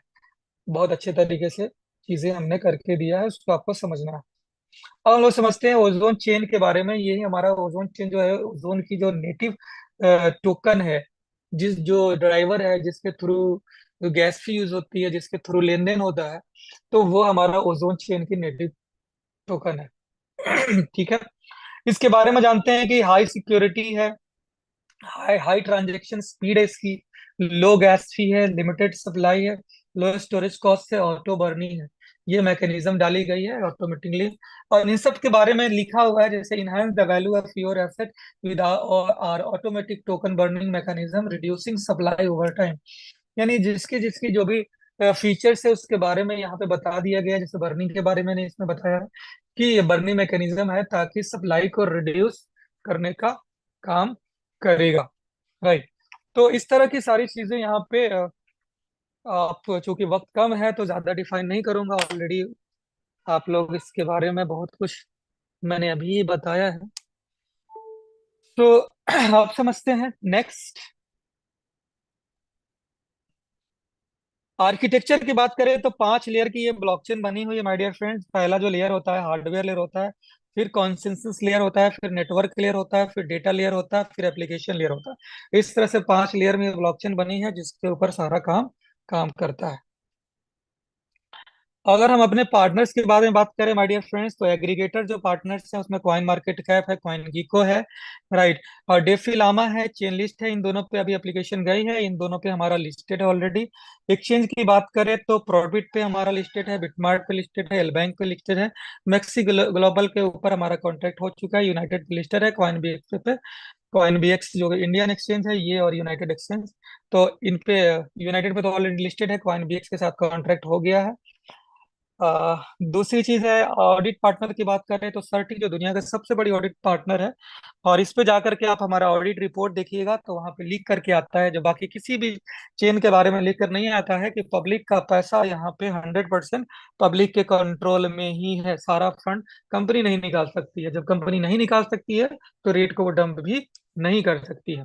साथ ही साथ केवाईसी पार्टनर भी सटीक है, यानी कि हमारी कंपनी के जो फाउंडर्स हैं, मिस्टर इमैनुअल सर हैं, पोया हैं, रिचर्ड माइकल हैं, इन लोगों ने केवाईसी अपना दिया हुआ है इसके ऊपर। यानी कि लोगों को बिलीव होना चाहिए कि हमारे जो हम जिस कंपनी में काम कर रहे हैं वो कंपनी अपना इंटरनेशनल जो फोरम है सर्टिक, जब जिसमें बड़ी बड़ी दुनिया की कंपनीज जुड़ी हुई हैं, उस इंटरनेशनल फोरम में अपने आप को लिस्टेड करा दिया हुआ है कि मैं हूँ इस चीज का मालिक, कल के डेट में अगर कुछ भी होता है तो रिस्पॉन्सिबल मैं हूँ, राइट। तो ये चीजें करा करके इन्होंने दिया हुआ है। डोमेन एंड होस्टिंग पार्टनर की बात करें, नेमचिक बहुत बड़ी दुनिया की कंपनी है, और AWS को कौन नहीं जानता, अमेजोन सर्विस। तो इसके साथ हमारा टाई अप पार्टनरशिप है, जिसके थ्रू हम लोग अपना काम कर रहे हैं। ये सारे के सारे लोग हमें जानते हैं और हमारे साथ कोलैबोरेटेड है। ठीक है, आगे बढ़ते हैं। माय डियर फ्रेंड्स, अगर यूटिलिटी के बारे में बात करें, यूज केस के बारे में बात करें, तो बहुत सारी यूज केसेस हैं, 25 यूज केसेस हैं। मेटा ओजोन और ओजोन चेन ये हमारी तो ऑलरेडी वर्क कर रही है। सिर्फ मेटा ओजोन जो हमारी ब्लॉकचेन पे जो माइनिंग प्लेटफॉर्म बनी है माय डियर फ्रेंड, सिर्फ एक यूज की वजह से आज हम लोग 2 साल अपने आप को खरा उतरे हैं और रेट को मेंटेन किए हैं, राइट। इसके अलावा हमारा लाइक वॉलेट रेडी है, जो कि आप लोगों ने देखा होगा। फिर हमारा मेटा गेम रेडी है, NFT वॉल रेडी है, यानी कि 1 2 3 4 5 तो हमारे पास ये रेडी प्रोडक्ट है। हम आप देख सकते हैं वेबसाइट खोल करके, और वहां पे जा करके चीजें लाइक वॉलेट को आप लाइक वॉलेट इंस्टॉल करके देखिए, मेटा गेम देखिए, NFT वॉल देखिए, ये सारी हमारे लाइव है। और अभी हमारे पास जो आ रहे हैं माय डियर फ्रेंड्स, वो मेटा ट्यूब आ रहा है, क्लाउड कनेक्ट आ रहा है, ओपन स्टाइल आ रहा है, ये 3 हमारे पास आ रहे हैं। उसके बाद हमारा ये ओ लेजर है, जो कि मैंने बताया है कि बिलिंग सॉफ्टवेयर है, जो कि पब्लिक के लिए है, वो देने जा रही है। ओडेक्स ही आ रही है, जो कि डिसेंट्रलाइज एक्सचेंज है, जैसे पैनकेक है, यूनिस्वैप है, उस तरह से हमारा ओडेक्स आ रहा है, पब्लिक के लिए आ रहा है। क्यू रोज आ रहे हैं, जो कि एक ऐसा QR कोड है जो पब्लिक को ये आइडेंटिफाई में मदद करती है कि ये प्रोडक्ट असली है या नकली है। यानी कि शोरूम में जो भी आप प्रोडक्ट खरीदने जाते हैं, उस पे ऊपर एक बार कोड रहता है, तो वहां पे क्यूरोस का QR कोड रहेगा। उसको आप एप्लीकेशन के थ्रू जैसे ही सर्च करेंगे तो पता चल जाएगा कि ये मैन्युफैक्चरिंग से कैसे कैसे होकर के आया है। और ये सब के सब देने जा रहे हैं हम लोग कंपनीज ओनर को। क्यूरोस कंपनी के साथ ही सबसे बड़ा खेल होता है कि उनकी कॉपी की ब्रांड उनके प्रोडक्ट आने से पहले मिलनी शुरू हो जाती है उस मार्केट में। ठीक है, तो उससे बचाव के लिए कंपनी का सॉल्यूशन चाहिए, तो हम लोग क्यूरो सॉल्यूशन प्रोवाइड कर रहे हैं। तो ये सारे हमारे यूज केसेस हैं, जिसमें से 5 लाइव हैं, 2 3 आ रहे हैं, और बाकी आने वाले हैं। ठीक है, हमारी अगर टोकनोमिक्स के बारे में बात करें माय डियर फ्रेंड्स, तो 50,000 हमारी ओजोन 2.0 की इनिशियल सप्लाई होगी, यानी 50,000 कॉइन मार्केट में आ रहे हैं। और ठीक है, इससे माइनिंग शुरुआत होगी, और मैक्सिमम 10 मिलियन यानी 1 करोड़ इसकी मैक्सिमम सप्लाई है। यानी इतना बर्निंग होने के बाद में सिर्फ 1 करोड़ कॉइन ही पूरी दुनिया में ये बचेगा। और 50,000 कॉइन से कंपनी इसको नोड को स्टार्ट करने जा रही है, क्योंकि 21 नोड है, तो 21 दूना 42 नोड वहां पे चाहिए होगा। और फिर कंपनी एक्सचेंज के ऊपर लिक्विडिटी के लिए 8,000 यूज करेगी, तो इस तरह से 50,000 चाहिए। ठीक है, अगर बात करें तो रिसर्च एंड डेवलपमेंट में 1% यूज होगा, 2% टीम के लिए जो भी प्रॉफिट होगी, 1% रिसर्च के लिए, 1% लिक्विडिटी, 95% पब्लिक माइनिंग करने वाली। ठीक है, आगे बढ़ते हैं। ये हमारा हमारा ओमेगा रोबोट है जो कि मेटा ओजोन के ऊपर काम करती है। यही मेटा ओजोन के अंदर में काम करती है। यही इसी का काम है कि ये रिमिक्स और जो सॉलिडिटी है उसको कंबाइन करती है और आपकी ज्वाइनिंग करती है। ज्वाइनिंग करने के लिए प्रोसेस ये रोबोट इतना आसान कर दिया है माय डियर फ्रेंड्स। अभी आपके पास ये ऑप्शन आएगा कि आप अपना ओजोन का जो लाइक वॉलेट है उसको आप ओपन करेंगे, उसमें क्यूआर कोड रीडर का होगा। तो आप सामने वाला किसी बंदा का जो जिसके साथ आप ज्वाइन करना चाहते हैं उसका क्यूआर सामने लीजिएगा और अपने मोबाइल से उस क्यूआर को जैसे ही खोलिएगा, यानी क्यूआर से जैसे ही उसके सामने लाइएगा, automatically with in a second आपका कॉन्ट्रैक्ट क्रिएट कर देगा ये रोबोट। 1 सेकंड भी नहीं लेगा, सिर्फ क्यूआर पे टच करने मात्र और उसको बस डिप्लॉय का बटन दबाएंगे, आपका स्मार्ट कॉन्ट्रैक्ट बन करके रेडी हो जाएगा। इतना यूजर फ्रेंडली ये रोबोट बना दिया हुआ है, क्योंकि ये एआई का जमाना है। और यही एआई अभी हम लोग पब्लिक मार्केट में भी देने वाले हैं, क्योंकि अभी तो सिर्फ मेटाओजोन के लिए ये काम कर रहे हैं, लेकिन ये पब्लिक को देने वाले हैं। पब्लिक अपनी भी कोई भी किसी भी ब्लॉकचेन, ईवीएम ब्लॉकचेन के ऊपर कैसा भी अगर वो जानना चाहता है कि कोई कॉन्ट्रैक्ट बनाना है, तो हमारा ये ओमेगा एआई रोबोट की मदद से आसानी से वो कॉन्ट्रैक्ट क्रिएट कर सकता है। उसमें बहुत सारे फील्ड्स होंगे जो कि आप अगर डेवलपर नहीं भी है और आपको टोकन बनाना है, तो आपको कितना क्वांटिटी चाहिए, कैसे चाहिए, सिर्फ वहां पे लिख देंगे 2-4 क्वेश्चंस का, बाकी का सारा काम, यानी कि आप अपने लैंग्वेज में, इंग्लिश लैंग्वेज में जो आप चाहते हैं वैसा कॉन्ट्रैक्ट लिखेंगे और उसको वो सॉलिडिटी लैंग्वेज में कन्वर्ट कर देगा और आपका कॉन्ट्रैक्ट क्रिएट हो जाएगा। तो ये दुनिया को एक बहुत बड़ा यूज केस हम लोग दे रहे हैं। ठीक है, इसके फीचर्स के बारे में आप पढ़ सकते हैं, चूंकि वक्त कम है, अब ऑलरेडी कमलेश जी ने कह दिया, शॉर्ट में लेना है। ठीक है, अब यहाँ पे आते हैं जो भी क्वाइन हम लोग स्टेक करते हैं उसका 70% स्टेक होता है और 30% वो एनर्जी फी में निकल करके ऑफलाइन में डिस्ट्रीब्यूट हो जाता है। ठीक है, आगे बढ़ते हैं। अच्छा, वो जो 30% जो निकलता है एनर्जी, वो कहाँ पे बढ़ता है? ऐसा नहीं कि वो 30% कंपनी को चलाता, नहीं, उसका 15% डिफरेंस इनकम में बढ़ जाता है, 5% रिवार्ड में बढ़ता है, 5% रॉयल्टी में बढ़ता है, 3% बोनंजा में बढ़ता है और 2% ऑफर में बढ़ जाता है। तो इस तरह से टोटल डिस्ट्रीब्यूट हो जाता है पब्लिक में ही, यानी रोबोट से कंपनी 1 रुपये नहीं ले रही है। अब आते हैं हम लोग इनकम टाइप्स की। तो एनर्जी में जो 30% निकल रहा है उसमें 1, 2, 3, 4, 5 तरह की इनकम आएगी। और जो 70% जो माइनिंग होती है उसमें 1, 2, 3 तरह की इनकम आएगी। और एक यूनिवर्सल है, यानी टोटल माइनिंग के टोटल इनकम के ऊपर एक इनकम आती है, उसको हम लोग बूस्टर इनकम बोलते हैं। समझते हैं इनकम के बारे में। पहला है my dear friends, self mining reward, यानी कि आपको क्या बेनिफिट मिलेगा, आपको कितना बेनिफिट मिलेगा, ये समझना है। राइट, क्योंकि बिजनेस तो ऑप्शनल है, जहां पे लोग आप अपनी माइनिंग फार्म बनाते हैं और माइनिंग स्टार्ट करते हैं, तो आपको क्या मिलता है? तो जितना भी कॉइन आप स्टेक में लगाएंगे, राइट, सब उसका 100% पे 0.7% आपको पर डे की माइनिंग मिलेगी, 365 दिन तक। एग्जाम्पल, अगर आपने 100 कॉइन स्टेक में लगाया तो 100 के ऊपर 0.7%, यानी कि 0.7 कॉइन हर दिन आपको मिलेगा। और उस 0.7 कॉइन आपको 365 दिन तक मिलते रहेंगे, आपको कुछ नहीं करना। एक बार आपने स्टेक लगा दिया जितना, उस पे आपको 365 दिन तक मिले हैं। कल के डेट में फिर से स्टेक लगाया, उस पे भी आपको मिलना शुरू हो जाएगा। जैसे जैसे आप स्टेक लगाएंगे हर पे मिलना शुरू होगा, और जिसका जिसका 365 दिन कंप्लीट होता जाएगा वैसे वैसे वो उसकी माइनिंग स्टॉप होती जाएगी। जैसे मान लीजिए कि आपने 10 दिन में 10 बार स्टेक लगाया, ठीक है, तो 365 दिन जब कंप्लीट होगा पहला वाला, उसका माइनिंग बंद हो जाएगा, बाकी का आता रहेगा। ठीक है, तो इस तरह से जैसे 10 का अनस्टेक हो जाएगा तो 10 का बंद हो जाएगा, फिर से आप स्टेक लगाएंगे, फिर से इनकम चालू हो जाएगा।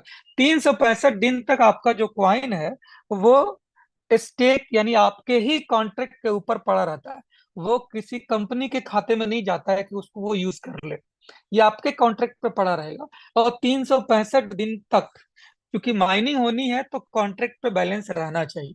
365 दिन जैसे कंप्लीट होगा, ये कॉइन बर्न हो जाएगा यानी खत्म हो जाएगा। अब जैसे ही खत्म हो जाएगा तो माइनिंग आपकी बंद हो जाएगी।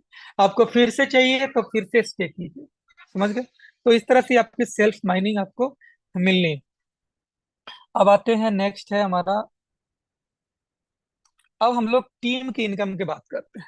तो पहली इनकम है माय डियर फ्रेंड्स, ज्वाइनिंग के टाइम में जो इनकम आती है उस पर हम लोग बात करते हैं, जिसको हम लोग बोलते हैं एनर्जी डिफरेंस इनकम। यानी कि आपने किसी को रेफर किया, आप है अल्फा, ये आपकी पोजीशन होती है कि आप जैसे ही ज्वाइन करते हैं और एक ओजोन से ज्वाइनिंग मिनिमम होती है, एक ओजोन जैसे ही आप डाल देते हैं आप अल्फा बन जाते हैं। अब आप एलिजिबल हो जाते हैं किसी को भी डायरेक्ट ज्वाइन कराने के। जब तक आप अपना आपको एक ओजोन से स्टेक नहीं करेंगे तब तक आप अल्फा नहीं रहेंगे, और तब तक आप किसी को ज्वाइन नहीं करा सकते, आपका कोड से कोई ज्वाइन नहीं कर पाएगा। आपको एक्टिव होना होगा तभी आपके कोड से कोई भी ज्वाइनिंग करेगा। तो आप जैसे अल्फा हो गए, अब आपने लोगों को ज्वाइन करेगा, जिसको भी आप डायरेक्ट करेंगे ज्वाइनिंग, उससे आपको डायरेक्ट का 5% इनकम तुरंत आ जाएगा उसी time, with in second. Suppose आपने एक बंदे को ज्वाइनिंग किया 100 ओजोन से, तो 5 ओजोन आपके पास तुरंत आ जाएगा। ठीक है, आप हैं अल्फा। अच्छा, उसके बाद में जो आपने जिन जिन को ज्वाइनिंग किया है वो लोग भी नीचे ज्वाइनिंग करेंगे। अब वो लोग जब दूसरे को ज्वाइनिंग करेंगे तो उससे उनको इनकम आएगी, ठीक है, और उससे आपको भी इनकम आएगी। लेकिन कब? जब आप बीटा बनेंगे, ठीक है, यानी कि आप अल्फा है तो सिर्फ डायरेक्ट का इनकम लेंगे, लेकिन अगर आप बीटा है तो अल्फा का भी इनकम आपको मिलेगा, समझ गए? तो अल्फा को मिलेगा कितना? 5%, तो आपको कितना मिलेगा? 2%। समझ रहे हैं? यानी कि जो आप अल्फा ने अल्फा को किया तो उसको 5% मिल जाएगा, और आप बीटा है तो 7% होना चाहिए था। हाँ, अगर आप डायरेक्ट किसी की ज्वाइनिंग कराते हैं, आप डायरेक्ट अल्फा की ज्वाइनिंग अपने से कराते हैं, तो आपको 7% आएगा। लेकिन कोई अल्फा नीचे में किसी अल्फा की ज्वाइनिंग करता है तो सिर्फ आपको डिफरेंस आएगा 2%। उसी तरह से आप गामा हो जाएंगे। तो अब आप डायरेक्ट करेंगे तो आपको 8% मिलेगा, और आपके नीचे अगर कोई बीटा है तो आपको 1% मिलेगा, और आपके नीचे बीटा नहीं है तो आपको अल्फा से 3% मिलेगा। ठीक है, इस तरह से ये डेल्टा, इप्सिलॉन, जीटा, ईटा, थीटा, आयोटा, केपा, ये सारे आपके वो है रैंक्स है। जैसे जैसे आपकी रैंक बढ़ेगी आपकी डायरेक्ट इनकम भी बढ़ेगी और टीम इनकम भी बढ़ेगी। यानी कि अगर आपने इस लेवल पे आ गए तो अब आप जितना भी ज्वाइनिंग कराएंगे उसका 15% डायरेक्ट मिल जाएगा। यानी कि अगर आपने किसी की 1 लाख की ज्वाइनिंग कराई तो 15,000 आपके पास आ गया। ठीक है, 1 करोड़ के हुआ तो 15 लाख आ गए। इसी तरह से हर तरह से, तो आपको यहाँ पे अपने रैंक को अचीव करना है, और ये जो रैंक है ये सिंगल लाइन से भी अचीव हो सकती है, सिंगल लाइन से भी अचीव हो सकती है। यानी आपके नीचे रैंक कैसे बढ़ रहा है वो भी देख लें। अल्फा के लिए कोई टारगेट नहीं है, लेकिन जैसे ही आप 101 ओजोन का बिजनेस आपके डाउनलाइन में हो जाती है पूरी टीम से, चाहे एक ही लाइन से क्यों नहीं हो, तो आप बीटा बन जाते हैं। जैसे ही 501 का होता है, ये पूरी टीम से है, ऐसे कोई लेवल डिफाइन नहीं है, कहीं से भी किधर से भी सबका जोड़ 501 हो गया, अब आप गेमा बन गए। डेल्टा बन गए 8,000 पे, इप्सिलॉन बन गए 32,000 पे, जीटा बन गए, ईटा बन गए 1.25 लाख के ऊपर, 5 लाख पे आप थीटा बन गए, 20 लाख पे आयोटा बन गए, 1 करोड़ पे आप केफा बन गए। तो इस तरह की टारगेट आपको अचीव करते चलना है, और इस तरह से आपकी जो वो है वो बनती चली जाएगी। अच्छा, इसमें जो इनकम है वो अनलिमिटेड लेवल से आता है। इसमें इनकम जो है वो अनलिमिटेड लेवल से आता है। ये नहीं कि 15 लेवल की इनकम आनी है, 10 लेवल से आनी है, 20 लेवल से आनी है। अनलिमिटेड लेवल में आपके और उस अल्फा के बीच में जो डिफरेंस होगा, जो गैप होगा, वो इनकम आपको मिलना है। आपके नीचे लाखों लोग होंगे, उससे डेली की जो भी ज्वाइनिंग आती है, हर ज्वाइनिंग के ऊपर जो भी स्टेक होता है, जितनी बार स्टेक होता है, एक बंदा 10 बार स्टेक करता है, तो उस बंदे से आपको गैप इनकम आ रहा है। ठीक है, चले आगे बढ़ते हैं। उसके बाद में आपको लेवल वाइज एक रिवार्ड, अवार्ड और रॉयल्टीज का ऑप्शन दिया गया है, लेवल वाइज। हाँ, इसमें अनलिमिटेड लेवल पे रिवॉर्ड अवार्ड नहीं मिलता है, बल्कि लेवल डिफाइंड है। पहला लेवल यानी जो आपका डायरेक्ट है, आपके डायरेक्ट जितने लोग हैं उनकी स्टेकिंग अगर 20 ओजोन या उससे ओवर हो जाता है तो आप 1 स्टार बन जाते हैं। ठीक है, आपको एक अवार्ड मिल जाता है, 1 स्टार की उपाधि मिल जाती है। ठीक है, उसी तरह से दूसरे लेवल पे, यानी आपने जिसको ज्वाइन किया वो आपका पहला लेवल, जो आपका पहला लेवल है उसने किसी को ज्वाइन किया, वो सारे लोग दूसरा लेवल। उन सारे लोगों का बिजनेस 100 ओजोन, ये 100% पर बात हो रही है, 70-30 का इससे कोई मतलब नहीं। 100% पर ध्यान रखिएगा। 100 ओजोन का जैसे धंधा हो गया, आपको 2 स्टार आप रैंक अचीव कर ले। तीसरे लेवल, ठीक है, तीसरे लेवल पे 500 का ओजोन हो गया, आप 3 स्टार हो गए। अच्छा, 3 स्टार जब बनेंगे तो सिर्फ आपको अवार्ड नहीं मिलेगा, बल्कि आपको 5 ओजोन का रिवॉर्ड भी मिलेगा। ये वन टाइम होता है। और 2% टर्नओवर की रॉयल्टीज मिलनी शुरू हो जाती है लाइफ टाइम। आपकी टीम से नहीं, ये ग्लोबल टीम की इनकम है। यानी कि पूरी दुनिया में जितनी भी ये स्टेकिंग पर डे हो रही है, उससे 2% निकलेगा और सारे सारे 3 स्टार को इक्वल डिस्ट्रीब्यूट कर दिया जाएगा 24 आवर्स के अंदर, जितनी भी ज्वाइनिंग होगी इसकी। उसी तरह से चौथे लेवल पे 2000 को ओजन का बिजनेस करेंगे, 4 स्टार हो जाएंगे, 20 ओजन आपको और एक्स्ट्रा मिलेगा।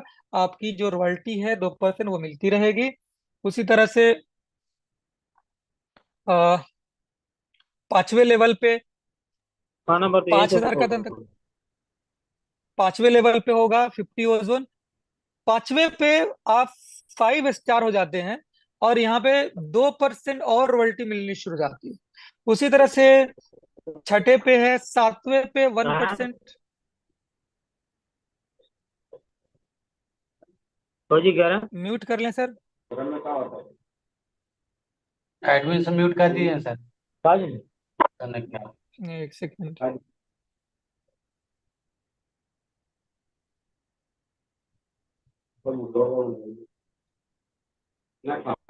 प्रीतम से पूछिए। ना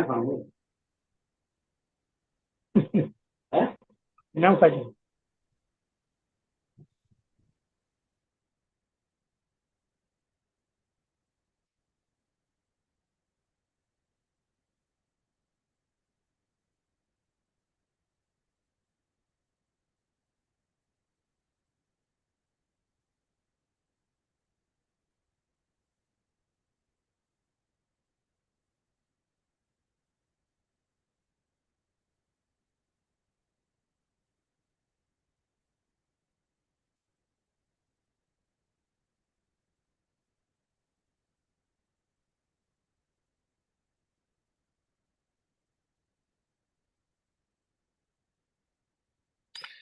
ठीक है, तो ये हमारा था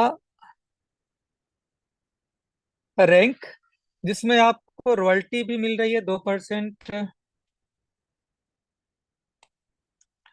2%, 1%, इस तरह से टोटल 5% आपको टर्नओवर की रॉयल्टी लाइफ टाइम मिलती रहेगी। ठीक है, उसके अलावा बनंजा में भी 3% और 2%। तो जो 30% जो निकल रहा था, वो टोटल का टोटल डिस्ट्रीब्यूशन आप समझ लिए, यानी कि यहाँ पे 100% का डिस्ट्रीब्यूशन टीम को जाता है, कंपनी को इससे कोई मतलब नहीं है। इस पैसे के लिए टोटली पब्लिक के लिए प्लान किया गया होगा। अब आते हैं माय डियर फ्रेंड, जो मोस्ट इंपॉर्टेंट इनकम है वो है माइनिंग से जो टीम इनकम आती है उसको समझना है, जिसको हम बोलते हैं mining level income. Maximize your earning through level wise mining referral income, leveraging blockchain and AI for secure and efficient management. ठीक है, तो लेवल माइनिंग को हम लोग समझते हैं माय डियर फ्रेंड्स कि जितने लोगों को भी आप ज्वाइनिंग करते हैं वो लोग से आपको वन टाइम तो स्टेक, आपको तो एनर्जी की इनकम आ गई, तो वन टाइम आ रहा था जितनी बार कर रहे थे वन टाइम। लेकिन वही लोग से आपको माइनिंग की इनकम 365 दिन तक आते रहेंगे। जब तक उनको माइनिंग मिलेगी तब तक आपको भी माइनिंग मिलेगी। यानी 20 साल का हमारा प्रोजेक्ट है, एक बार आपने किसी को स्पॉन्सर कर दिया, 20 साल तक आपकी इनकम रेडी हो गई। आप समझते हैं? पहले लेवल पे जो लोग भी माइनिंग कर रहे हैं उनके माइनिंग को तो इनकम आ ही, जैसे उनको 0.7% तो मिल ही रहा है, आपको 0.05% भी मिलेगा। आईएनआर में अगर समझते हैं, कोई बंदा 1 लाख रुपए डाला, तो अगर हम लोग उसको कन्वर्ट करेंगे आज के प्राइस के हिसाब से, तो उसको कितना मिलेगा? 700 रुपये मिलेगा, और आपको 50 रुपये मिलेगा पहले लेवल से। ठीक है, दूसरे लेवल से उसी तरह से 0.04, 0.03, यानी 40 रुपये, 30 रुपये, 20 रुपये, फिर 10 रुपये, हर लेवल से मिलना शुरू हो जाएगा। जितने लोग आपके नीचे, हजारों लोग हैं, लाखों लोग हैं, हर इंसान जो आपके नीचे 15 लेवल के अंदर में आएगा, हर किसी के इनकम के ऊपर आपको इनकम मिल रही है। ठीक है, ये तो 15 लेवल की इनकम है। एक और इनकम आते हैं हम लोग माय डियर फ्रेंड्स, ये है अनलिमिटेड लेवल से। यानी कि ये डिफरेंस इनकम है माय डियर फ्रेंड्स, यहाँ पे मैं लिख देता हूँ, वो 15 लेवल से था और ये अनलिमिटेड लेवल से आपको इनकम मिलती है। अगर बात करें तो अल्फा, अल्फा पे आपने जिन को ज्वाइनिंग किया है उनसे आपको तो 50 रुपये आ ही रहे थे, प्लस 10 रुपये और आ गए, तो पहले लेवल से अब 60 रुपये इनकम आने शुरू हो गए। उसी तरह से आप बीटा बन जाएंगे तो 70 रुपये आने शुरू हो जाएंगे। तो आपके नीचे, आपकी जैसे जैसे जो लोग भी हैं, जैसे कि आप अल्फा हैं, आप बीटा है, तो आपके नीचे जितने भी अल्फा होंगे उनसे आपको इनकम आ रही है 0.01%। अगर आपके बीच में कोई भी दूसरा नहीं है, आप गामा है, तो आपको बीटा और अल्फा जितने भी आपके नीचे अनलिमिटेड डेप्थ पर होंगे सबसे इनकम आपको 0.03% आएंगे। आप डेल्टा बन जाएंगे तो आपके नीचे जितने भी गामा, बीटा, अल्फा है, सबसे इनकम 0.04%, और उसकी जो डिफरेंस होगी उसके हिसाब से आएंगे। यानी कि डायरेक्ट आपके कोई है अल्फा तो आपको 0.04% आ जाएगा। कोई बीच में अगर आ गया तो उससे, अगर गामा है तो आपको 0.01 आएगा, गामा को 0.03 चला जाएगा।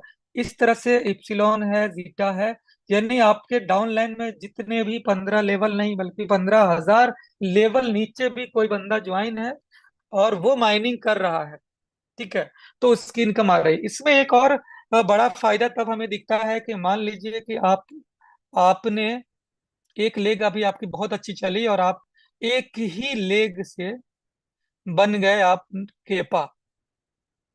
ठीक है, तो अब आपके नीचे बाकी के जो छोटे छोटे जो भी लेक्स हैं, छोटे छोटे जो भी लेक्स हैं, इनमें इसमें इनमें लोग छोटे छोटे लोग हैं, बीटा है, कोई अल्फा है, कोई गामा है, कोई डेल्टा है, यानी दो छोटे छोटे रैंक पे लोग हैं। तो जितनी भी गैपिंग है ये सारी की सारी आपको ही मिल रहे हैं इन सारे लोगों से। तो ये एक बहुत बड़ी इनकम है माय डियर फ्रेंड्स। इसको अगर आप समझेंगे और बेहतर तरीके से तो और समझ में ये चीजें आएंगी। अच्छा, एक चीज यहाँ पे कंडीशन ये होती है माय डियर फ्रेंड्स, वो जानना जरूरी होता है कि अगर आप केपा है, ठीक है, और आपके नीचे भी अगर कोई केपा आ जाएगा तो फिर इस लेग से आपकी वो इनकम नहीं मिलेगी। यानी कि इस लेग की जो भी होगा वो तो इसके पास आके रुक जाएगा, कोई गैप बचेगा ही नहीं, तो आपको नहीं मिलेंगी। लेकिन आपकी जो 15 लेवल की जो इनकम है वो बंद नहीं होनी है, वो इनकम आपको मिलती रहेगी, केवल डिफरेंस वाली नहीं मिलेगी। आपके दूसरे तीसरे चौथे पांचवे जो लेग पे जो लोग हैं, उनसे तो आपको ये वाला भी मिलेगा, लेवल वाला भी मिलेगा। लेकिन एक और इनकम है कि अगर बंद भी होता है तो कोई फर्क नहीं, आप लोग चाहेंगे कि बंद हो जाए। क्यों? क्योंकि एक नया इनकम है जिसका नाम है बूस्टर इनकम। ये यूनिवर्सल इनकम है, बूस्टर। ये 5% का यहाँ पे डिस्ट्रीब्यूशन है माय डियर फ्रेंड, जो बहुत बड़ा डिस्ट्रीब्यूशन होता है। 5%। और वो भी हर तरह में, इसमें एनर्जी भी इन्वॉल्व है, और यहाँ इसमें माइनिंग भी इन्वॉल्व है। ये 5% बहुत बड़ी इनकम है डिफरेंस, यानी कि एक तरह से देखा जाए तो 10% हो जाता है, एनर्जी का भी हो जा रहा है और माइनिंग का भी हो जा रहा है। उनका भी 5%, माइनिंग का भी 5%। ये रॉयल्टी हर तरह, यानी जितनी भी ये काम कैसे करता है समझते हैं। जितनी भी इनकम आपको आती है, आपके पास जितनी भी इनकम आती है, तो टर्म कंडीशन समझ लेते हैं वो क्या है कि आपने जो भी इनकम किया, जैसे 100 इनकम किया, तो इसमें से 5% और 5%, 10% डिडक्शन होता है।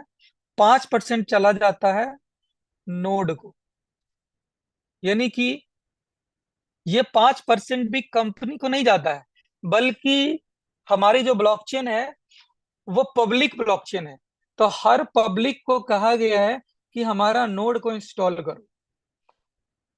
तो जो नोड इंस्टॉल करेंगे, तो इसमें से जो 5% कट रहा है, ये सारे नोड वाले को इक्वली डिस्ट्रीब्यूट हो जाएंगे। जैसे कि 200 नोड होगा, तो 200 लोगों में ये 5% बट जाता है।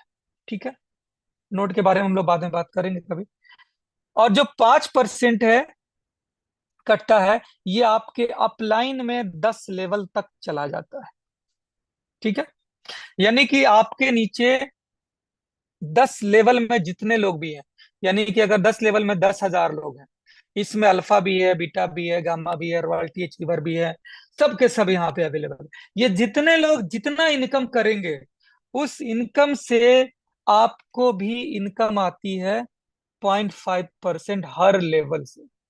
हर लेवल, यानी पहले लेवल पे जितने लोग होंगे उनसे 0.5% आएगा, दूसरे लेवल पर जितने लोग होंगे उनसे भी 0.5% आएगा, जितना उनको इनकम आ रही है। तीसरे लेवल पे, 10वें लेवल पे, हर लेवल पे जितने लोग, जैसे पहले लेवल पे जो लोग हैं माय डियर फ्रेंड्स, ये बड़े बड़े लोग होंगे, आपके 7 स्टार होंगे, 4 स्टार होंगे, वो जितनी इनकम करेंगे, ये केपा भी होंगे, जितनी इनकम करेंगे उसका 0.5% आपको भी जाएगा। दूसरे लेवल में अनगिनत रॉयल्टी अचीवर्स होंगे, इनसे भी इनकम आएगी, तीसरे पे भी होगा, चौथे पे भी होगा। हर किसी से आपको बहुत बड़ी इनकम आने वाली है। यानी ये 5% का जो इनकम है ना माय डियर फ्रेंड्स, यू समझ ले कि रिवोल्यूशन है, यानी कि हर बंदा यहाँ से इनकम करके जाएगा।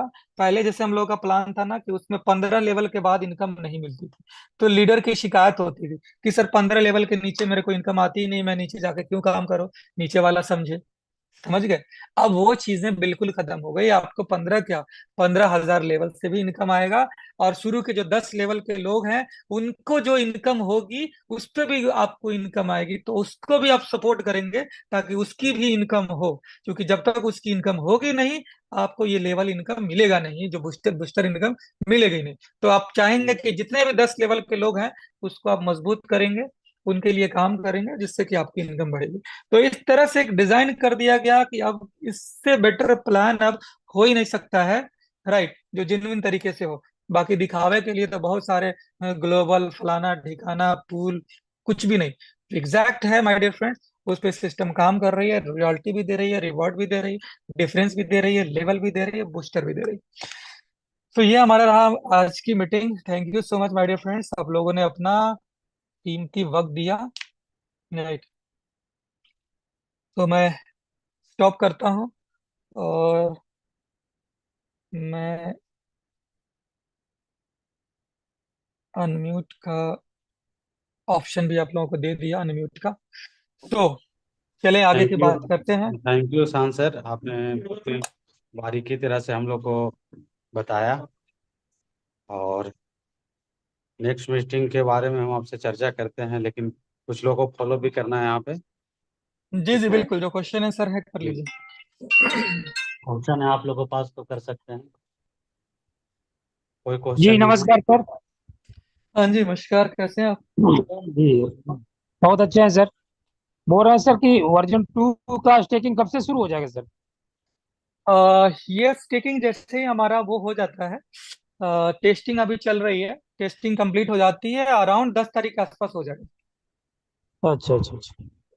और एक्सचेंज पे कब लाइव हो जाएगा सर? जैसे ये लाइव हो जाए, ज्वाइनिंग हमारी मेन चीज है, एक्सचेंज को तो हम लोग एपीआई देंगे, फिर एक्सचेंज आप खुद ही अनाउंसमेंट उस दिन से कर देंगे, ज्यादा टाइम नहीं लेंगे, एक आध हफ्ते में वो भी कर देंगे।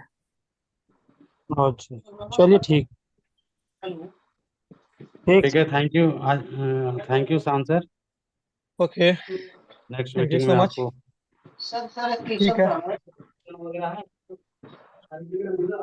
PDF वगैरह भेज देंगे। ठीक है, ठीक है sir, thank you. Okay okay, चलिए फिर बसंत जी भी है आई थिंक, सबको यहाँ बहुत शुक्रिया। यहाँ पे करीबन 30 लोग हम लोग आपका मीटिंग को सुन रहे थे, 15 से बढ़िया है 20 लोग, बढ़िया। ठीक है। जी जी जी। और एक ही लैपटॉप एक ही मोबाइल में सुन रहे थे। चलें कोई नहीं, फिर हम लोग आपस में बात कर लेंगे, अगर जरूरत होगी फिर से मीटिंग